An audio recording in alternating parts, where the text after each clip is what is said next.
The Set Permissions tool helps you configure detailed user or group permissions in your virtual data room, ensuring total information security.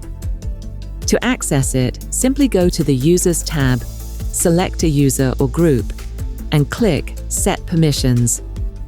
Here's a breakdown of the icons.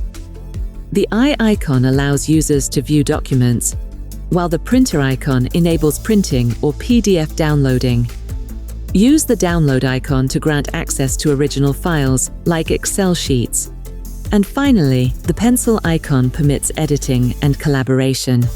You can also customize permissions, for example, allowing uploads but preventing deletion, or requiring administrator approval before files become visible.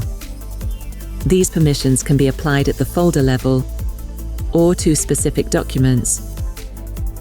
Once you're finished, just click Save. Remember, you can adjust these settings at any time. For more help, feel free to contact our team through our website.